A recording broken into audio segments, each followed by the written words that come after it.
Hello, hello, hello, and welcome to My Empty Hands, a podcast about the martial arts, usually focused on Kempo, but we cover all the arts around here and got another wonderful guest here. And well, we will get in to her story here. Carly, I'm just not even gonna go through and butcher your so we'll just go with Carly, and I'll put your That's your fine. full name in the notes. I always get nervous with people's names when we do this, but yeah. So Carly is a fellow Brazilian Jiu-Jitsu practitioner.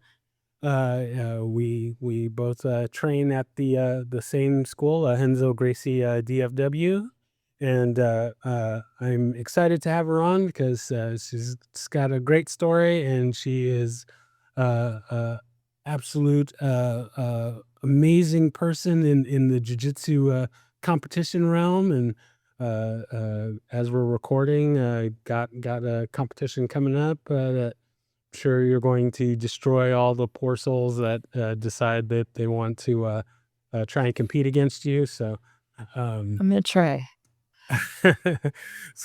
excited for that. So yeah. So before we get into your story, I usually start things off with just kind of a brief background of my history. I've been in the martial arts uh, officially since I guess the early '90s.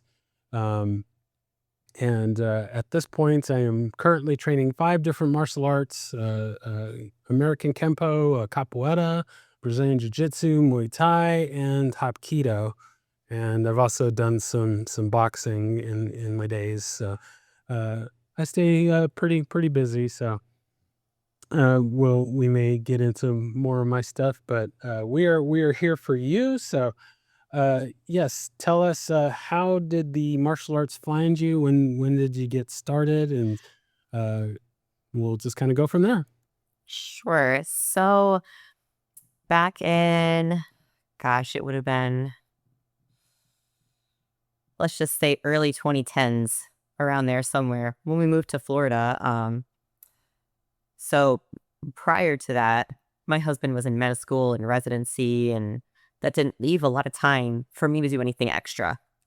I was working a lot because I was supporting both of us. So um, once he got everything done and out of the way, then I could kind of get into something, and I definitely wanted to do something competitive.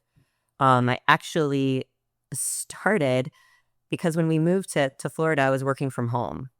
And so my husband was suggested, and he knew I wanted to get into something, but he suggested, like, hey, as a stepping stone, why don't you go check out title boxing? And I was like, oh, well, I don't know. It's like a group fitness class. It's not really my thing. I don't want to be in like a Tyvo situation. I'm not interested in that at all. And he's like, no, I know somebody. Just go check it out. If you don't like it, you don't like it. So I went to do that, and it actually was awesome because they didn't do all the franchise stuff. We weren't, it wasn't an aerobics class. We were actually learning how to punch, learning how to kick. And it, yes, it was a cardio class, but we were legit doing moves.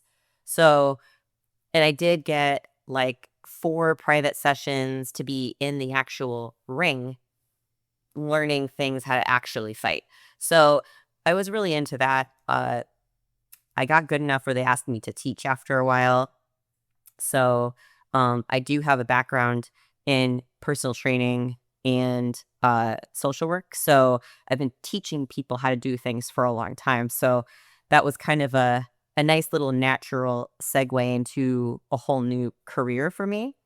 So I got really involved at that gym, and then I had a very minor surgery on my shoulder.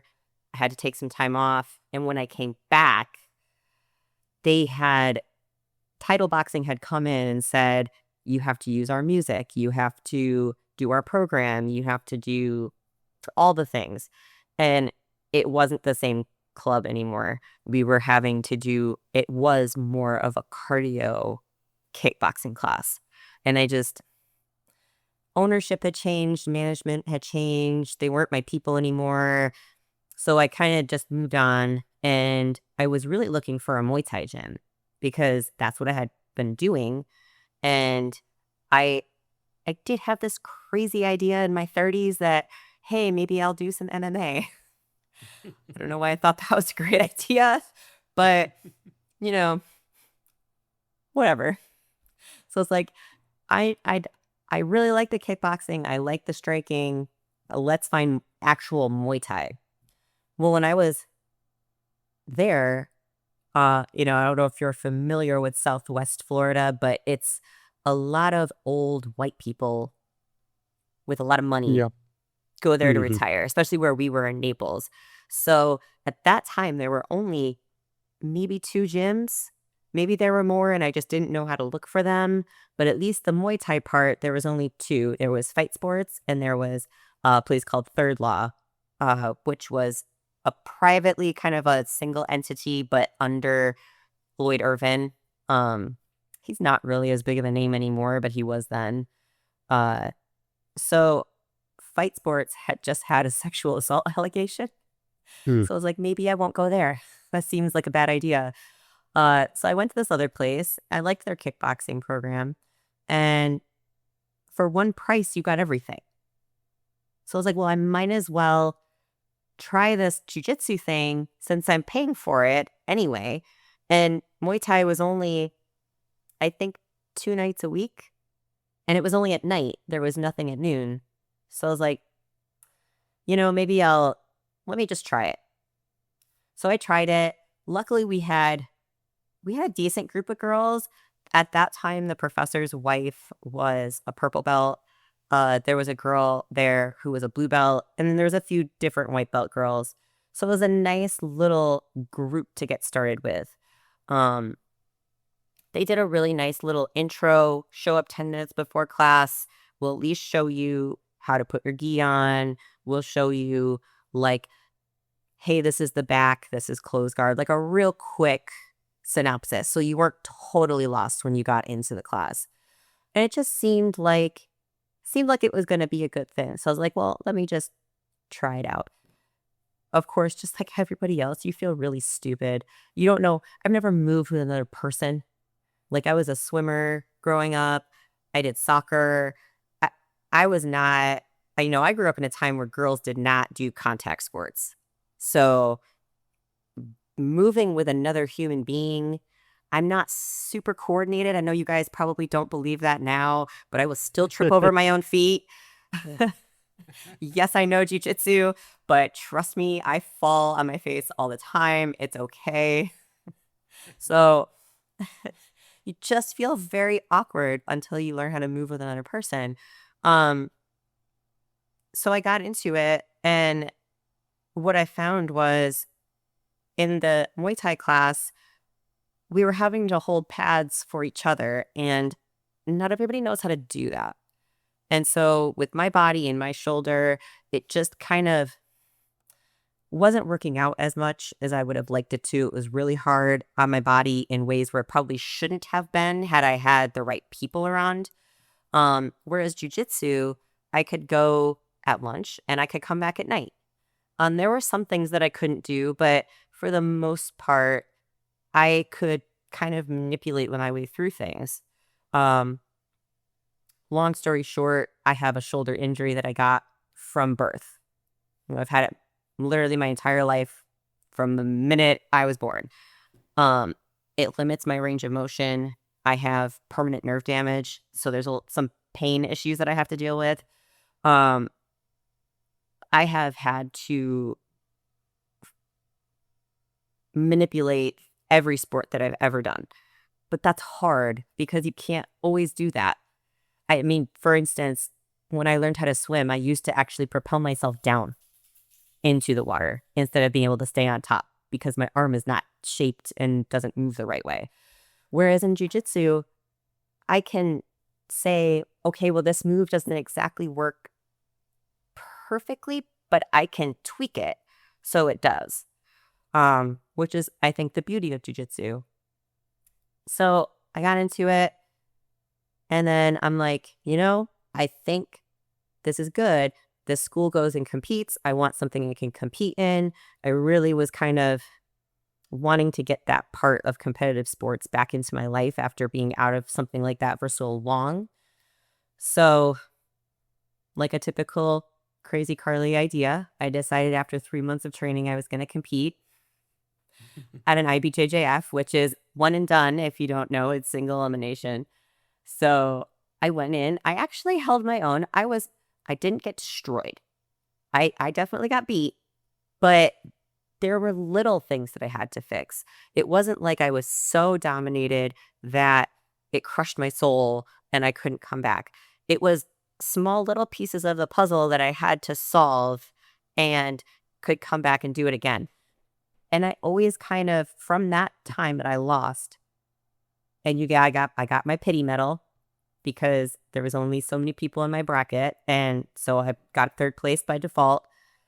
And I really decided that I don't like that. I don't like getting a medal because I lost. And I have every medal I've ever had, and I know, hey, at that one, I passed her guard, but she got me in half guard before I could get my points, and I used my hand to push her leg down, and she took my back. And I made just that one mistake, and it cost me the match. And I've never lost the same way twice after that. I was like, I'm not Very gonna nice. make these little mistakes. And if I do make these little mistakes, I'm going to fix them. But that being said, I lost a lot before I won. And at that school, was it the best mentally and socially for me after a while? No. Like I said, there wasn't a lot of options. The professor was a Cuban guy, and he made us call him master. For the adult belts, instead of getting a stripe on your white belt, he gave us colored belts like children. Hmm. So I have a gray belt, I have a green belt, I have an orange belt, I have a yellow belt. So, It- and I didn't know anything different. I was like, oh, cool, I got another belt. I didn't know anything different till I went to a competition and realized, like, oh, those are kids' belts. Like, that's weird that you do that to us. That's kind of demeaning if you think about it. That is, yeah. So it was very strange. And the whole, like, you have to call me master, it was just weird. But I had made a commitment. I wanted to compete. I was starting to get better. Again, I lost a lot before I won, but once I started winning, I did really well. So I was like, I know once I win IBJJF twice, I get my blue belt. Because that was kind of his track for competitors is if you're going to go compete, you have to win gold at an IBJJF at least twice. So I was like, that's all I got to do. Just eye on the prize. Let me do this. I was starting to kind of be the only girl in class because I would go to noon and all the girls would come at night. So, there was that whole thing. But it wasn't a big deal at that point. At that point, I was in it. I was committed. Training with the boys didn't bother me all that much. So did that, got my 2 golds, got my blue belt, and he had stopped coming to help coach at competitions. So I was going to competitions by myself, maybe with a couple other teammates. And it just, again, either the culture changed or my eyes got opened to what was actually happening. So then I got my blue belt, and he didn't go with me to any of my blue belt competitions. So I went to my first IBJJF at blue belt by myself. Oh, and the other thing is, he didn't really believe in master's divisions. He told us master's divisions are for lazy people and women who have had children. And I'm like, I'm not any of those things. So I'm like, I'm not signing up for masters. I mean, keep in mind, this was I started in 2017. So I was already in my mid to late 30s. I'm like, I'm going against 19-year-old high school wrestling champions from Florida. So I'm like, I don't care. I can hang with these girls. Let's do this. I didn't do any master's divisions till I got to Texas. And one of my coaches was like, why are you doing adults? You're in your late 30s. Why would you do this? I was like, well, because I have always done it. And I won gold before we left Texas at IBJJF at Blue Belt after I had switched schools. So I was like, I can hang with these girls. And they're like, yeah, you can, but why? Like, you want to do this forever. Why would you do that? And I was like, well, because this is what I was told, and I'm not lazy, and I don't have kids. So what? I don't get it. And then I went and did a master's division, and I was like, oh, it's actually really hard still. These girls, these women are no joke. They're still going to whoop you. And like, it doesn't matter. And actually, look, the biggest thing is things just don't heal like they do when you're 20. I can Oh go yeah, out and I I can know. go hard and I can hang. But the thing is, like, all of us 42-year-old women have a basic understanding that, no, I don't work full time, but I still have things that I need to do as an adult when Monday rolls around. I don't live with my parents. I don't not have responsibilities. I have 3 dogs that need to be taken care of while my husband's at work. Like, I'm the one that mows the lawn. I'm the one that does whatever. I have to be able to do those things. So we all just not that we're not all trying to win, but there's this kind of more of an understanding and underlying respect that we all have things to do on Monday, and we all kind of need to do those things. So it is a little different. There's not this reckless abandon. I'm invincible. I can cartwheel to the moon and back, and it doesn't matter what happens to my body type of feeling. But yeah, I mean, once I started winning at Blue Belt, I mean, yeah, I had a bad experience at that school. I've gone through a lot of schools since I've been to Texas. Um, got held at Blue Belt probably longer than I should have because I was at a school where, oh, Gracie Baja, they have an attendance card. Yeah, yeah, yeah, Oh, the that's attendance one of the card. reasons why I wanted to have you on is just because, on the show I try and stay away from controversy and whatnot, but so you were on another show, the Legends and Dragons podcast with a couple of well, actually two of my previous guests and one of my future guests. But on that podcast, yeah, the guys were trying to stay away from you mentioning any specific schools or teachers, but you Mm-mm. had no shame in that, I and don't have so any shame.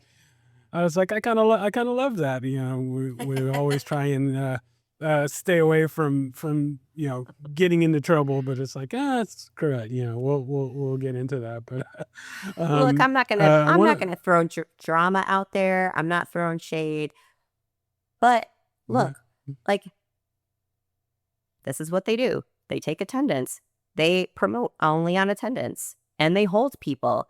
And it's not bad. That's just the way that they do things. And you have to go in there knowing, hey, this is what this school does. And if you can't handle that, if you're like me and you're like, look, I know that I'm going to get another stripe in 30 days or whatever it is, but I am literally killing girls in competition in less than a minute. That has to count for something. It just has to. Exactly. You can't just ignore Exactly. that. You can't ignore the fact that I had actually already been a blue belt for over a year before I ever got to them. So it's like you just can't. You can't ignore. And so it just wasn't a place for me. And it may be different now. It's under new ownership, but in a lot of the Gracies do it. A lot of the Gracie Bajas do it that way. You know, Yeah, it's you gotta know what you're getting into. And that wasn't presented to me when I started. It was just, oh, you want to compete? Great. That sounds wonderful. I'm so excited to help you. And then he never came and coached me. So there was yeah, a lot of empty promises, you know, from a person that's not very well respected in this community, I came to find out. yeah, it's really unfortunate that, not just in jujitsu, the your experience is definitely in the kempo world, in the capoeira world, in every martial art has these kind of stories with teachers that uh, are chasing titles, chasing ranks, and you chasing belt stripes and all this other nonsense, and it's just staggering that it's mind blowing to me how much that is in all of the different arts and different schools, and no matter where you go, there's always going to be those teachers, and it's like why are you doing this? Um, it just makes no sense to me, but uh, they get put in their place, hopefully, and get the spotlight shown on them, and they get outed for the non great people that they are. So I wanted to roll back real quick. So when you started at that first kind of boxing school, um, was there any before that? Was there any sort of interest in martial arts or anything before that, or was the competing part of it the driving factor for you? It really was the competing part of it. I wanted something that I could compete in and really be good at. Um, I had done traditional sports. Team sports isn't my thing. Um, so it just again, it was just kind of like it was started off as just like a trial and error, like, hey, I need something to do. I need something physical and want to be able to compete. What are the options? It really wasn't. Gotcha. I mean, I've been familiar with like the UFC and MMA. So it seemed like, am I really thrilled about, you know, when it's just all stand up? No, not really. But I feel like I'm one of those people, take this however you want it. I have that aggression that's needed to do those things. Not that I'm an aggressive person, but, you know, I think a lot of women, and what I've realized throughout the years, and especially when I was teaching at that boxing gym, is we as women are not, uh, we're not given an outlet for aggression. It's like that people just assume we don't have it. And then if we do have that aggression, then we're just bitchy or we're overbearing or we're whatever. It's like, well, maybe you just need a way to get that out. And what I loved about teaching is that moment that a woman would come in, especially women 30 and over, because when I was, you know, teaching there, women who are 30 and over grew up like I did, where like uh, combat sports were never an option for us. It just wasn't. So to watch them hit something for the first time and have them just go, oh my God, that I never, oh my God. And they can't even get the words out because there's just this release that happens when you can just physically get out whatever you need to get out, that you can't do that in anything but a striking sport or jujitsu or something else, because it's just not like you're gonna go play soccer and like just run people over. Like that's not, you're gonna get in trouble. Like, you know, so I mean, unless you're gonna go play rugby, which I don't see a lot of women's rugby around either. So I No. just, it was just something that w- there's just It's not just some of us. There's a lot of us that need that outlet for aggression, for feelings, for whatever it is, to just have a release of some kind. And I'm definitely one of those people where, like, if I don't get to go to jujitsu, I am not a nice person. Like, I need it's my safe space, it's my mental health space. My husband, that's the gym for him. He used to do bodybuilding and he still goes in and works out super hard. Why? Because that's his mental health release. When he has a long day, I'm like, hey, you still got to try and go because you need it. You need that release after a stressful day. It's fine that you come home and you vent to me, but it's not the same. And that's how I feel about jujitsu. I don't get that from the gym. I don't get that from just lifting weights. I need like physical contact. I need a fight. And it doesn't mean that I'm going into jujitsu and killing people. By no means is that what's happening. But it's just the release and the fun. And you have to put all of your mind and your energy into what you're doing. You're going to get hurt. So it's just a nice release. It takes your mind off everything. And that's just something that I just found, I mean, even more than the competing part, like there's so much more benefit to it now that I'm in it that, I mean, people just don't realize the benefit that it has for everything. Yeah, having that outlet is huge. I know, like Professor Philip uh, talks about just having that. I mean, it goes for both men and women, but he always mentions, for men that we have to, we're dealing with whatever things that we're dealing with, and if there isn't a place to get those things out, then it builds up and it destroys you from the inside out, and not just physically, mentally, emotionally. Yeah, we all have to have those outlets for things like that, and yeah, there definitely needs to be a change of that mindset about, oh well, this is a guy thing, this is a girl thing, this is, oh well, I can't do this because I came from this thing. It's like, no, these arts and these experiences are open to everybody, and should be able to do those things if Hmm. you so desire. So And look, it is not easy as a woman to be in this sport. It's not. I love it. And that's what helps me keep going. I'm It's like one thing that I'm actually able to excel at. Like there's no ceiling for me. Like my shoulder's not an issue. It is, but it's not. Like most people don't even know that there is an issue. If you would ask the people that I compete against, they would be like, there's no way she's got an issue. But it's just something that it's really hard to be, especially like an upper belt female, because then the guys come in and they kind of forget that I'm a woman and a 42-year-old woman.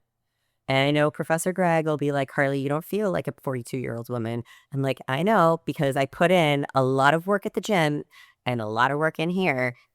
But it's not about feeling like I'm a 42-year-old woman. It's about you understanding that you're still a man and you can still hurt me just because you have more physical strength than I do. So if you just hold me a certain way and you're not aware of just the fact that our bone structures are different, I have smaller bones than you. It's easier for you to hurt me than for me to hurt you. Honestly, like just think about the first time you learned how to do a straight ankle lock. Did it hurt your forearm? Were you like, oh, I don't think I'm doing this right? Because it does. Sometimes it hurts your forearm if you're doing it right because you have, the sharp part of your forearm against the sharp part of their back of their leg. For me, if I'm only drilling with men, I've got your big leg against my tiny forearm and it hurts. I'm not gonna lie about that. I'm not gonna sit here and try and be a badass and be like, "Oh, no, I can take it. I'm a brown belt." Who cares? It hurts. I don't wanna do it. If you give me a girl and she'll tap, but I can't tap most of you guys out on a straight ankle lock unless I have it perfect, unless it is perfectly in. And even then, if you wanna fight it, I'm probably just gonna let it go because I'm on honestly, I might break my forearm before I break your foot. Like, it makes a difference. And it's just that's where things I think really getting lost is because guys just get confused by the color of the belt and the medals. And it's just like, yes, I compete. Yes, I have no problem fighting you, but you have to understand just the physical differences between us. And I can have a good roll with anybody. Some of my best rolls in class have been with upper belt men who outweigh me by like 75 pounds. But they understand how to roll with me, and to a point where they're like, okay, Carly's smaller and she can move more. She's way different than all of my other opponents that I usually fight, who we just lock in like two bulls locking horns, and we just move around till one of us falls to the ground, and then whoever's on top wins the match. She can do all of these other things, so let her move so I can learn from someone that is different than the person I usually roll with. Because there's so many, if you just do your game of a big person, you're never learning anything else. And there's this whole big other part of jiu-jitsu that you're missing out on. When I see a big guy do a berimbolo or just even just any type of like forward roll, I'm like, yes, let's do that because you're rolling with me. That's the time to try that because you're not going to lose as much if you do that with me. I'm not going to, even if I put all my weight down on you while you're upside down, it's not going to hurt you. You're so huge. Like my weight doesn't matter. So that's your time to try it. If you want to sit there and hold me down and that's going to be our roll, I mean, you could do that, but that's not a good role for me and it's not a good role for you. And no learning happened during that time. So are you trying to win practice as a white belt who doesn't know anything? And you just want to be like, oh, I held Carly down. She couldn't do anything. Good for you. You outweigh me by how much? And you've got a little bit of skill behind you at this point, and you know how to hold me down. Great. But you didn't actually do anything. You didn't learn anything. If you actually tried to learn something, I don't know if I would have beat you, but it at least would have been a learning process for you. Yeah, it's about the growth and not the not the highlight reel. Uh, feeling feeling a little still a little sore from so a few weeks back I got my butt handed to me by one of our cohorts who I mean, granted, I've only been at this, gosh, I guess it's been about 6, 7 months now, and uh, funnily, funny enough, the pre-roll that I had before I got my stripe, uh, I got manhandled by a new guy, and which granted he was probably more than half my age, and but yeah, he gave it to me pretty good, and I'm not gonna lie, I'm still a little butthurt about it. Professor Philip gave him a good talking to, but you know, kind of as we mentioned earlier, it's like you know we got to go to work the next day. We got stuff to do. You can't be just running around all over people. But Well, and that's the other thing, yeah, right? Is like Coach Philip gave him a talking to, like, hey, look, I always say this, don't break your toys. If you break your toys, you have nothing to play with. If you hurt your training partners, you have nobody to train with. Nobody wants to train with you. You might get kicked out of the school. Like yeah, it just there's a way to be nice. I mean, for back to your point of like, oh, he was probably half your age, as a female at a lot of the schools that I've been to, regardless of what I need out of training, I often get regulated to training with the women or training with the teenagers. And it's like, okay, I get it. And I'm totally fine paying it forward because someone did that for me at one point. I'm sure there were plenty of people that didn't want to train with me as a white belt. I get it. You either needed different training or you didn't want to deal with people that don't know what they're doing. I understand. But never mind 16, the 14-year-old boy who, when I started, was at my shoulder height and I outweighed them by 50 pounds, and all of a sudden they had a growth spurt, and now they look like a grown man at 15. That's not a good role for me. And why is it on me as the woman to sit those young men down and say, hey, look, you can run circles around me if you want to. You're 15. You already have way more testosterone than I'll have in my entire life. Again, like, I know I'm a brown belt, but like, there's only been a less than 2 of those people that have actually listened because they're 15-year-old boys. They don't want to listen to me. They want to be with the men, right? Like, they want to show that it's only people that have had like really great parents that have already also talked to them and said, hey, Carly's a great resource. Listen to her. And it's nice to be at a school with Professor Greg and Professor Philip who understand that that's part of their responsibility as the coaches to have the back of the people that are at their school, whether it's the women, whether it's the guys. It's just really important if somebody comes in. I mean, we had a kid come in today. He was just visiting, but he clearly was, early 20s, maybe, blue belt.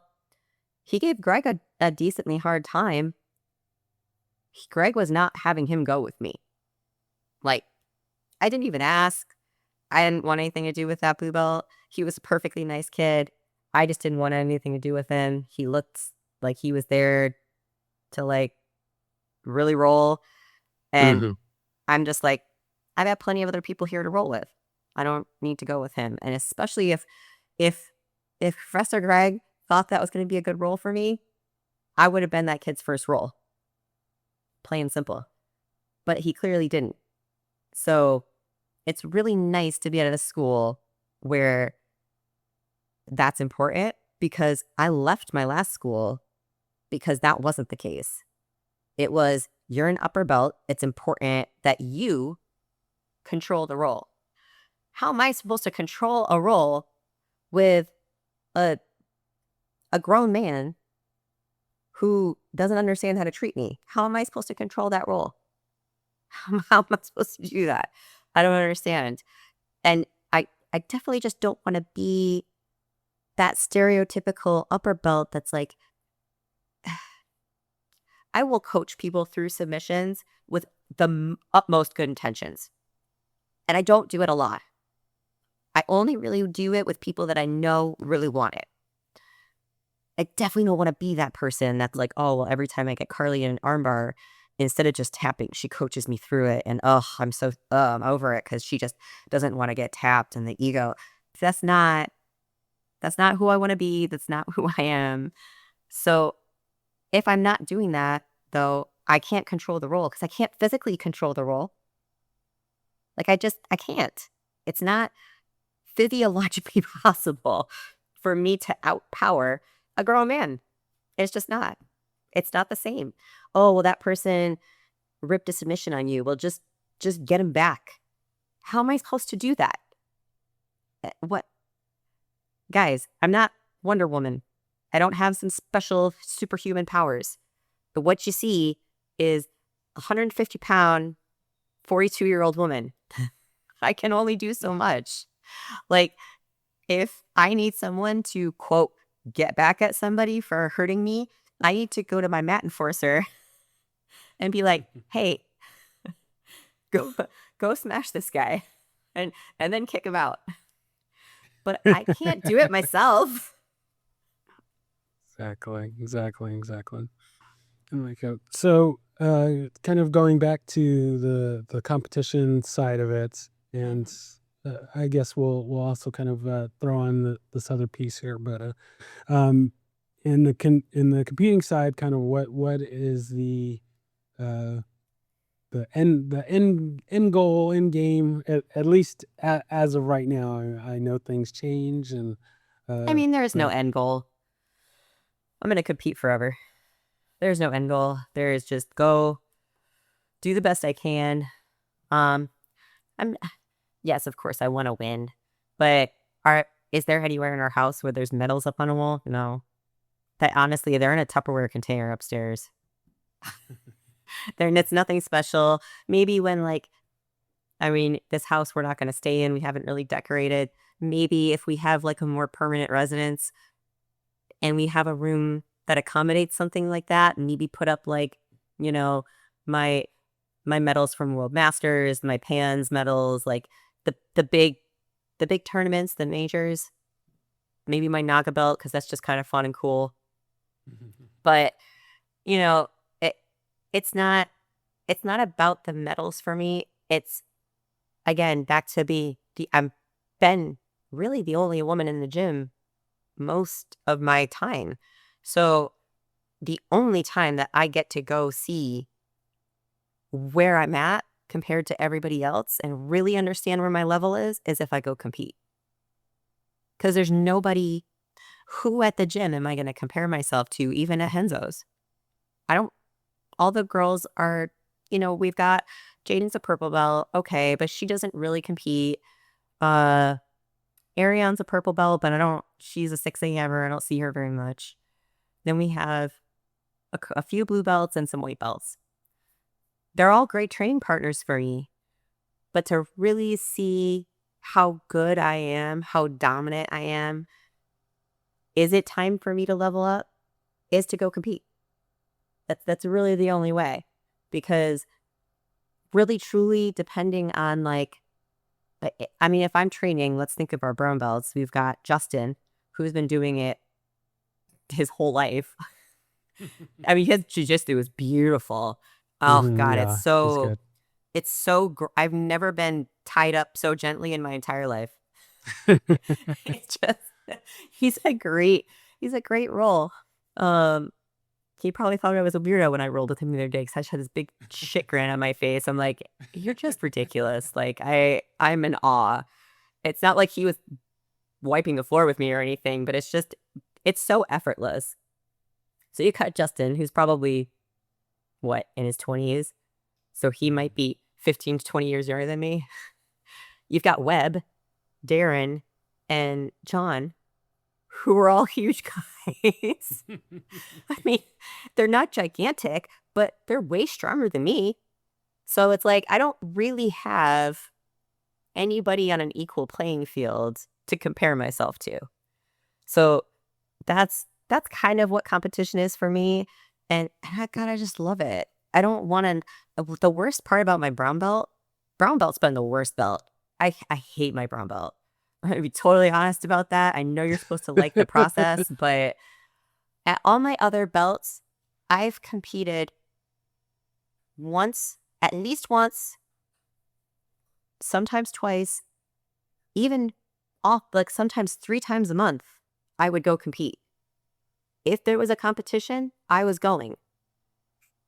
I don't have anybody to compete against anymore. I'm going to Austin this weekend. It's me and 2 other girls in the weight class. I'm going up a weight class. And then at Masters 3 brown belt, we're the only 3. So I'll fight them in our division. And then hopefully they sign up for the Open so we get some more fights. Because we'll all medal, so we can all sign up for the Open.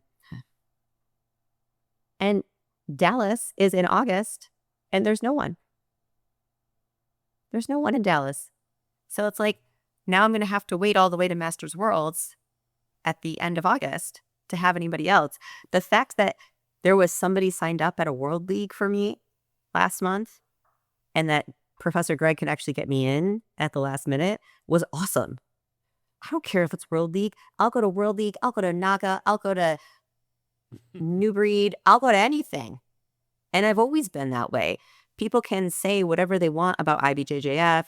They can say whatever they want about, I mean, you hear people talk trash about Naga. Dude, again, know what you're signing up for. Honestly, I did a super fight. I would probably never do a super fight in Nogi again. Not a submission only, because I don't respect the game that you have to play to do that. The whole, like, you can just sit down and roll around and wait for somebody to come into your guard so you can grab a leg. I don't see any honor in that. Stand up, give these people a fight. Like, they pay good money to be here, to watch and support you. Give them a good fight. So, Yeah, I mean, yeah. if I did it again, I would probably just stick to gi because I think it would be more in my favor. But it's just, I'll do anything. I just want to compete. So brown belt, I went from fighting, like I said, 1, 2, 3 times a month to 3 times a year. Just because there's nobody to fight, even at Pans. Pans. It's a huge tournament. I had one girl in my division. It was me and one other girl. I had one fight. I went all the way to Florida for one fight.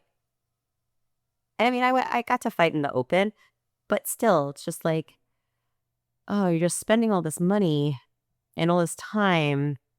It's hard on my husband when I go out of town because he works a ton. He owns his own business. So to leave him with taking care of the dogs and everything at the house for, I know it's just a weekend, but it's a lot for him. And it's a sacrifice he's willing to make for me to be able to do this. But is the sacrifice worth one fight? And all the money to fly to Florida, get a hotel or an Airbnb and a car. It's a lot. And it's just, brown belt's just been hard. Yeah, I can understand that. I know my wife. I know she loves me and supports me, and she's the best. But yeah, I'm always a little nervous when it's like, okay, well, I was nervous telling her that I had signed up to compete in September, um, uh, which I was surprised that she was like, this is, great. 'Cause, I know every time I come to her and it's like, "Okay, well, I'm gonna start another martial art or I'm gonna go to this tournament." It's like, sometimes I s think she's gonna run for the door, but she's been very supportive. But, yeah, with all these different arts and, going to different places, I've got gonna be going to Arizona in October for a capoeira event, and it's like, "Oh, okay, like, I gotta get a plane ticket," and it's just like, like, I know, it's, it's a lot. support you, but man, like, we never actually went on our, officially went on our honeymoon, and, here I am going to this tournament or this event or, so Yeah. I I can understand that. So now that you're at the brown belt, or I should say, looking at the not so much the competing side, but your next step is the coveted black belt, and kind of where do you see the future of that going? Any aspirations for opening your own academy or that sort No, of thing, or? no, no. I like training too much. And here's the thing. People think like, oh, yeah, you're going to open up your own academy. It'll be great. How often does Professor Greg train? And that's It's fine true. if he wants to teach and that's his passion, obviously. But, and I really like to teach too. I would love to teach 4 Enzos, one class, maybe. Like, I don't, I don't want a full schedule of teaching a class because I want to train. And I made that very clear. I don't mind helping teaching. I don't mind subbing a class. Uh, I would prefer it be adult class, but I don't mind teaching the kids class if everybody has to go. God forbid the school gets like just this horrible virus, right? That everybody gets sick. And it just, you know how it is. We're all in such close contact. One person gets sick, then the next person gets sick. And we all have good intentions of not spreading it, but you don't know you're sick till it's too late most of the time. So, God forbid, none of the kids' coaches could come and they needed me to teach. I would teach. It's fine. But I obviously would prefer to teach adults. Like I'd love to teach a women's class. I'd love to teach a comp class.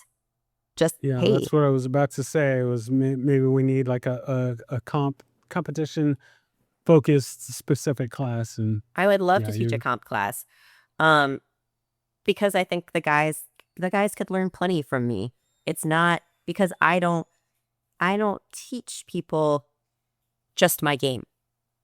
My game works for me and for very specific reasons. And I've developed that game for me based on my opponents over 8.5 years. That's not going to work for you. We're not the same body type. We're not the same. You're not fighting the same people. So I like to watch everybody. And I think the way that Greg does it is great because most of you guys haven't competed that much. So the fact that he breaks it down real simple in pull guard or wait for them to pull guard, whoever gets to mount first, mount back, whichever, that's your goal. Perfect. Because that's all you guys really need to worry about. You don't need to, I don't even really think about my game anymore. But as you guys get better and as you guys develop a more of your own personal style, that game plan is going to change.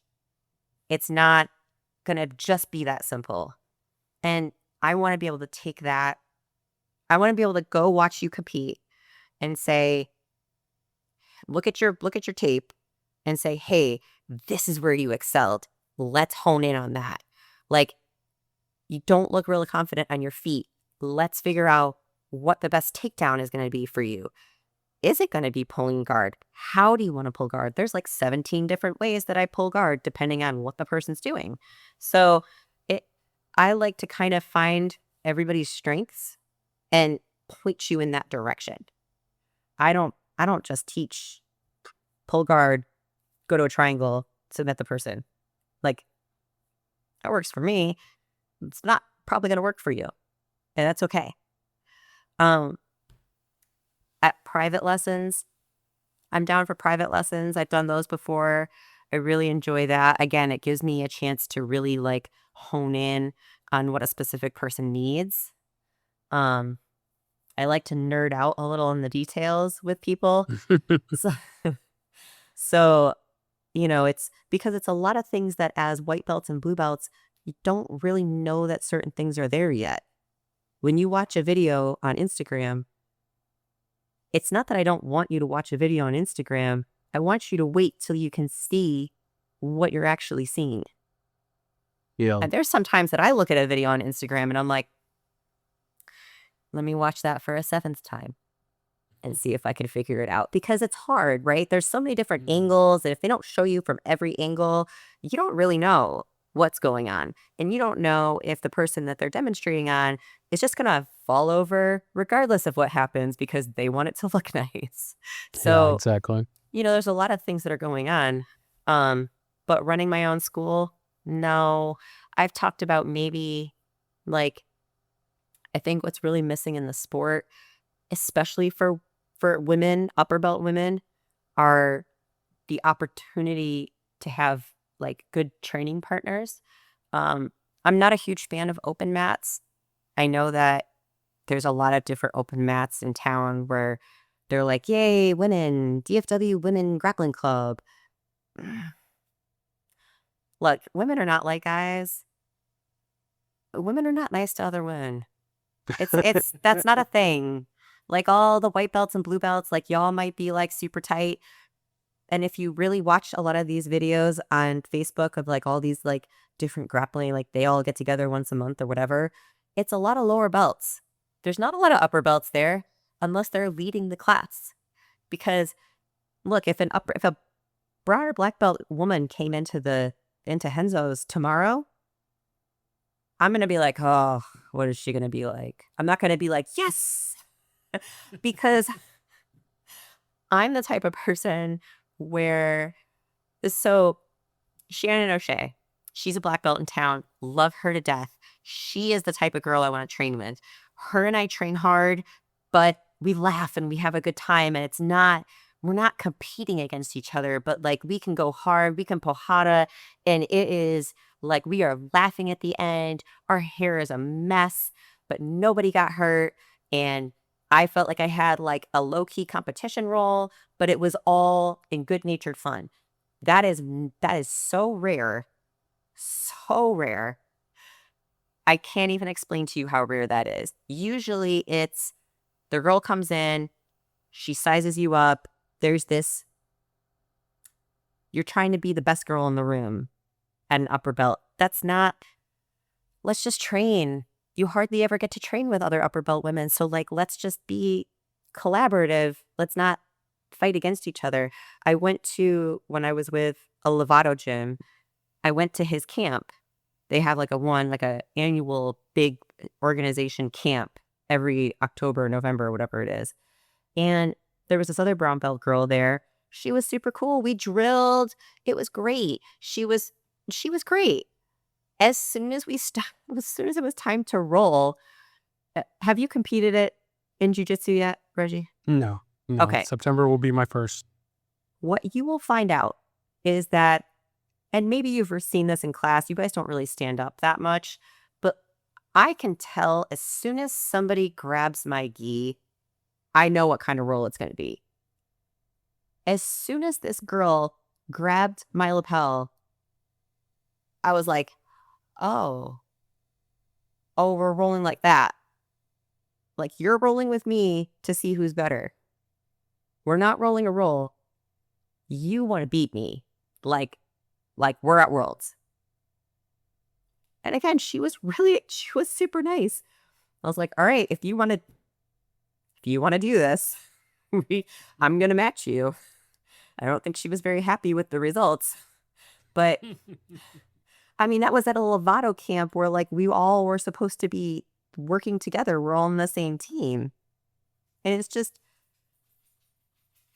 I would love to have a place where like, if I wanted to say, train with a friend of mine, I could just almost like an LA Fitness, but for jiu-jitsu, right? Like have just like you pay a membership, you can either like reserve mat time or you can like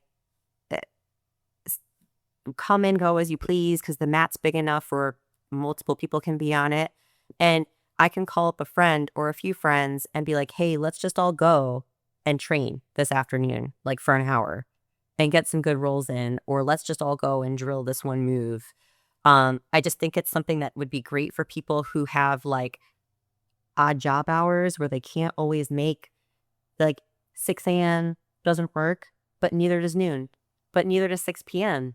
Their time off is at 10, like, and then where do those people fit in? They don't, someplace where, hey, if I wanted to do private lessons and like Greg wasn't okay with that, me doing them at Henzo's, hey, I can go to this big open gym and just reserve time and maybe pay them a fee or some, whatever. Mm-hmm.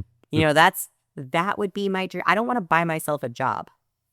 Gotcha. Like I worked a lot when my husband was in school, and I still work for him. I still work for our company a little bit from home. But I don't want to work full time again. I don't want to buy myself I don't want to be at the gym at 6 a.m. to open the gym to teach class. I don't want to be there till 8, 9 o'clock at night. That's what owning a jiu-jitsu gym is. The only way to make any kind of money at a jiu-jitsu gym at least for the first few years, is owner operated. And that's like the big myth, right? Like, oh, you're a black belt, you're going to open up a gym.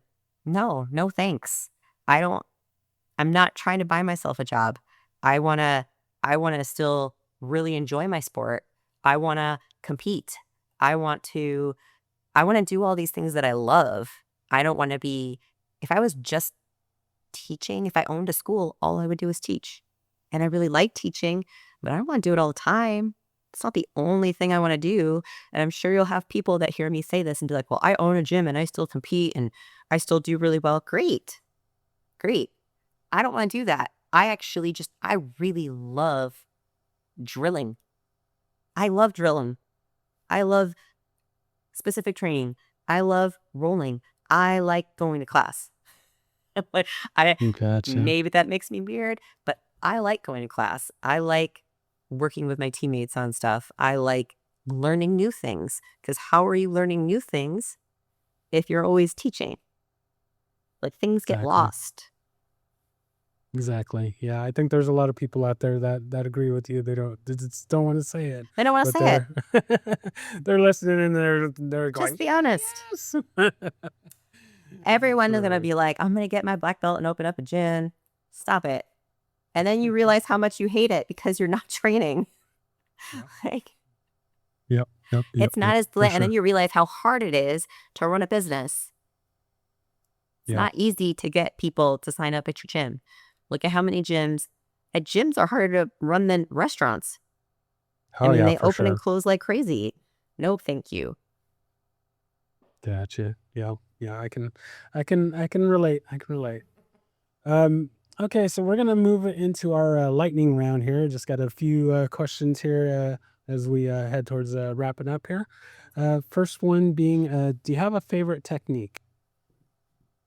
Hmm. I have a favorite position. And then anything from that, I love close guard.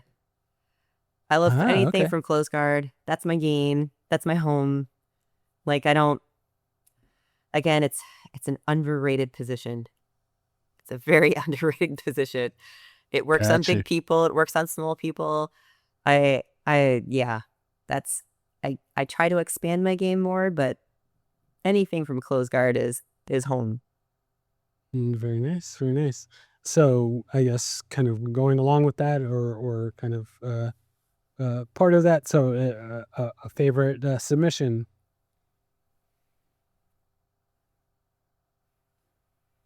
Hmm. Anything I can get. I Anything you'll like give it. me. I honestly, I don't really. I mean, I choke people a lot, but I don't know if it's my favorite. It's just, whatever you're gonna Yeah, give me, I'll take it. I got you. I got you. I got you. I like it. All right. If there was anyone that you could train with, living or dead, fictional or non-fictional, who would that be? Oh, I'm so not a fangirl. Honestly, I just want to train whoever's gonna with anybody that's gonna give me good training. And anybody that's gonna teach me something new. eh, Honestly, like seminars are not my jam for that exact reason. It's just too many people fanboying and fangirling over somebody. Look, it's jujitsu. Like, if you're gonna be a good training partner for me, come on, come train. Like, I'm not picky. I can't even think of somebody that I would be like, oh yeah, if I could train with this person. 'Cause I don't that's not really me. Honestly, I got a little bit of flack for leaving my last school because they were like, "Don't you wanna be promoted by a legend?" I'm like, "Dude, no one knows who he is. No one knows who he is outside of this general area." Like, it's really not that Yeah. big of a deal. Like, I'm just not that type of person. Yeah, yeah. I think a lot of people forget that, unless you're in that circle or that that community, like people don't know. I mean, all the Mm-mm. time I all the time I tell my wife like, "Oh, I'm interviewing this person and they're well known in the Kempo world, or they're an actor or stuntman or something like that." And her eyes just kind of glaze over and it's like, "Oh, like good for you. It's like she has no idea who this person is. I'm excited. I'm losing my mind. Like, I can't believe I'm talking to this person. She's just like, Do you know okay. you know who Brock Lesnar is? Yeah. Oh, Brock yeah. Lesnar used to work out. So my husband's from Minnesota, and we lived there for a few years after college before he went to med school. He worked out at our gym. It was a really small, like, little hole in the wall bodybuilder type gym in Plymouth, Minnesota. And my husband was like, "Oh my god, did you see who was in here?" And I was like, "Oh yeah, I mean, yeah, Brock Lesnar was in here." And he was like, "What? But isn't that, like, really cool?" I'm like, "Yeah, it's cool, but I mean, he's in here working out. I'm not gonna go say hi to him. I'm not gonna interrupt his workout. He's just trying to, like, do his thing. Like, I'm just trying to do my thing. Like, how." But I'm a super awkward person in those situations anyway. I would feel awkward interrupting him. I wouldn't be like, I would be very uncomfortable. You should come to World Masters and see the people fan out with who they see at Jiu-Jitsu Con, because there's a whole convention that happens at World Masters.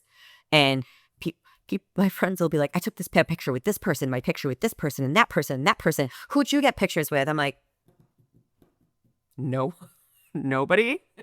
Like, "Oh, but don't, no." Like, what? So they can just sit on my camera reel and can tell nobody about it? Like, because they're just here trying to look at a t-shirt. Like, let them be. Let them live their life. Fortunately, I'm still learning who the jiu-jitsu celebrities are. I mean, when Kenny Kim was here, and I think I told a few people like, "Oh yeah, like this guy, like you heard of Kenny Kim?" And got some of my friends are like passing out, like, "Oh my god!" And I guess he's important because everybody's making a big deal that he's coming. So I was like, I don't really know who he is, but okay, so I'm sure I'll get to that point once I start learning who these people are. But that's how it goes. All right. So the last question there. What is something that always inspires you to train? So I will frame this. I will use the example of the movie Rocky Four when he's doing his training. He's chopping the wood. He's running through the snow. He's lifting the rocks. The music's playing, and anytime I watch that, I just get pumped up and ready to hit the mats and go to the gym and that sort of thing. So, what is something that always inspires you to train? Like I said in the group text, like, get ready, stay ready, right? Like, I don't, again, I'm not like I don't need to listen to certain music on the way to the gym. I definitely don't want to listen to anything like slow. I'm not trying to like go to sleep, but anything with like a decent beat on the way to the gym, cool. But I just love it so much that I don't need to get like pumped up to go. Even at like competition, when I'm in the bullpen, I have headphones with me. I probably don't have them on. I just I can turn it on when I need to turn it on. And I don't need to be like, I love jujitsu so much. Like, that's the best part of my day. The best part of my day is when I get to go train jujitsu or when I get to go compete. So I don't, I don't need to be pumped up to go do it. The, the thing that gets me inspired is going to do it and getting to do it and having that opportunity. I think I'm lucky to be able to do that. So being able to go in there and and know that, hey, next month there might be someplace I can go compete, so I better be ready. I better eat right. I better get to the gym. I better get to training because I always want to be ready no matter what. Hey, I might get offered a super fight next weekend. I better be ready. And that's what keeps me going. It's the routine. It's the, like, I'm just gonna go out there and be my best every single time. Very nice. I like it. I like it. All right. So our final thing here is shameless self promotion. So you can plug anything you'd like, or if there's anything that we hadn't covered that you wanted to make sure we get out today, you have the floor, and we'll go from there. Well, I don't think I have anything to shamelessly plug yet. So, I mean, I guess Hopefully I'll start doing some privates soon. That's something that obviously I'll have to work out with the school. Um, so I guess keep an eye. I'm gonna try and do a little bit more self-promoting on social media. So I'm trying to get better at that. I'm putting myself out there a little bit more. I would love to have some sponsors. War Tribe, if you'd like to sponsor me. I've been wearing your geese for years. They're my favorite, and I wear nothing else. So, Very um, nice. but I mean, other than that, I'm just, just competing, doing my thing. Right on. I like it. I like it. Well, I thank you so much for taking the time to be on and sharing your stories. I mean, the time has flown by, which I love. Uh, and I mean, I say this, I think, with every guest. I mean, there's so much we could get into, and so we'll definitely have to do a part 2 and Of 3 course. and 4, 5, and all of that good stuff. But yeah, I just thank you again for being on and sharing the story, and can't wait to get this out for everyone to hear. And yeah, just thank you again. Thank you. Thank you for listening to My Empty Hands. If you enjoyed the show, please share it with a friend. If you didn't enjoy it, please share it with an enemy. If you'd like to be a guest, or if you would like to recommend a guest for the show, please email me at podcast@talkingkempo.com. Thank you.